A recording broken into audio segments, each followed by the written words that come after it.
Brother చెప్పండి, 100 రోజుల Congress party పరిపాలన ఎట్లా ఉంది? సాటిస్ఫైడ్ ఉందా లేదా? మేము 100 రోజుల పండుగలా జరుపుకుంటున్నాం తెలంగాణ ప్రజలందరం. ఎందుకంటే అమరవీరుల ఆశయాలకు ఒక అడుగు ముందు పడ్డది.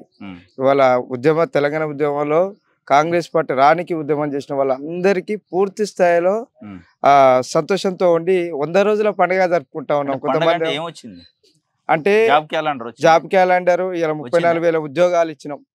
34,000 కొత్త పాతగా ఇచ్చినోడు ఎవడు అనేది తెలుస్తుంది. ఇప్పుడు జనం ఓట్లు వేస్తారు, ఎమ్మెల్యే ఎవరంటే ఏం చెప్తావు?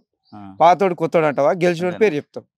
ఇవాళ రేవంత్ రెడ్డి ముఖ్యమంత్రి నిరుద్యోగులకు అందరికీ రేపు జాబ్ క్యాలెండర్ ఇస్తాం, రేపు నిరుద్యోగ వృత్తి ఇస్తాం, రేపు ఇలా బస్ ఫ్రీ ఉంది, గ్యాస్ ఫ్రీ ఉంది. ఇవాళ అన్ని అంశాలలో 100 రోజుల్లో జాబ్ క్యాలెండర్ అన్నది వస్తుంది. ఒకటి ఏంటంటే అన్న, మనం పండుగ చేసుకుంటాం, తెల్లారే అన్ని కావు, 2 రోజులు ఓపిక పట్టాలి. ఏమని ఇప్పుడే పుట్టిన 10 ఏళ్ళు కదా, 10 ఏళ్ళు పుట్టిన బిడ్డ ఆయనకి పెళ్లి అవుతుంది. 10 ఏళ్ళు అయితే 10వ తరగతి దాకానే చదవాలి, కనీసం 10 ఏళ్ళకు 10వ తరగతి చదవాలి కదా. ఆయన 10 ఏళ్ళ పాలనలో అంటే పరిపాలనలో అక్రమ సొమ్ము సంపాదించుడు తప్ప ఏం లేదు. ఇలా బిడ్డ అరెస్ట్ అయిందిగా, పిడికిలు అయితే పట్టుకొని. ఎందుకంటే అన్యాయం చేసినోడు అన్యాయంగానే పోతాడు, న్యాయంగా ఉన్నాడు ప్రజల్లో ఉంటాడు.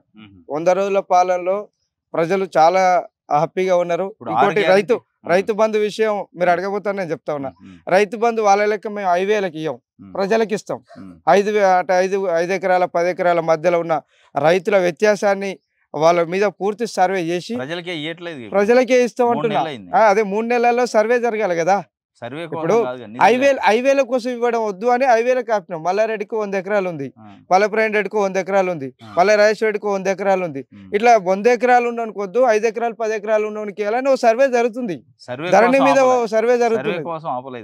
ఎందుకు ఆపినట్టావు? అది నెక్స్ట్ టైం అసెంబ్లీలో పెట్టి లేదు ఒక లిమిటేషన్ కాదు, దానికి బడ్జెట్ లిమిటేషన్ చూసుకొని రైతులకు వస్తుంది. రైతులు చాలా హ్యాపీగా ఉన్నారు కదా. ఇప్పుడు ఏమంటారు రైతులు? ఏమంటా ఉన్నారు? పంటలు ఎందుకు తగలబెడతా ఉన్నారు? గతంలో ఉన్న కాళేశ్వరం, మేడిగడ్డ ప్రాజెక్టులు చూడండి, సుందిల్లా ప్రాజెక్టు కానీ, తుమ్మిడిగడ్డి కానీ, ఈ ప్రాజెక్టులు చూడండి. గతంలో ఏం జరిగినాయో, గతం చేసిన పొక్కల వల్ల ఇవాళ నీళ్ళు వస్తలేవు. ఇప్పుడు గతంలో మొక్కలు దెబ్బ తాకితే ఇలా తలకాయకి దెబ్బ తాకిందని చెప్పడం కరెక్ట్ కాదు కదా. మొక్కలనే కట్టికట్టాలి. ఇవాళ కాళేశ్వరం ప్రాజెక్టు కానీ ఏ ప్రాజెక్ట్ అయినా వాళ్ళు చేసిన తప్పులను సరిదిద్దుతున్నాం. మేము వచ్చిందే 3 నెలలు కదా. ఎందుకు శాపనార్థాలు ఎందుకు పెడతా ఉన్నారు? విద్యార్థులకు అద్భుతంగా ఉన్నది, చాలా అద్భుతంగా ఉన్నది. చాలా అద్భుతంగా ఉంది. భవిష్యత్తులో ఇంకా బాగుంటది. 10 years ఉంటది కదా, 10 years గవర్నమెంట్ ఉంటది, చాలా బాగుంటది. కాంగ్రెస్ పార్టీ ఇంత అద్భుతంగా చేస్తుంది అంటున్నారు కదా. కాంగ్రెస్ పార్టీ కదైనా ప్రజలు ఇచ్చిన పార్టీ, ప్రజాపాలన పార్టీ. కాంగ్రెస్ పార్టీ ఎంపీ అభ్యర్థుల ద్వారా 5 మందిని బీఆర్ఎస్ నుంచి జాయిన్ చేసుకొని ఇచ్చే పరిస్థితి వచ్చింది. జాయిన్ చేసుకోవడం బీఆర్ఎస్ నుంచి వాళ్ళు వచ్చారు. ఇప్పుడు నా ఇంటికి వచ్చినాను, నీకు నాకు తగాదా ఉంటుంది, నీకు నాకు తగాదా ఉంటుంది. టికెట్లు వాళ్ళకి పనిచేసిన వాళ్ళకి ఇస్తాం. ఇప్పుడు వాళ్ళు గతంలో పనిచేసినారు, వీళ్ళకి మేము చెప్పినాం కదా, ఇద్దరం కలుపుకొని పనిచేద్దాం, అభివృద్ధి జరగాలంటే ఒక అడిగేయాలని. కాంగ్రెస్ పార్టీలో అసలు ఎలిజిబుల్ లేరా? కాంగ్రెస్ పార్టీ ఎలిజిబిలిటీ కాదు ఇక్కడ.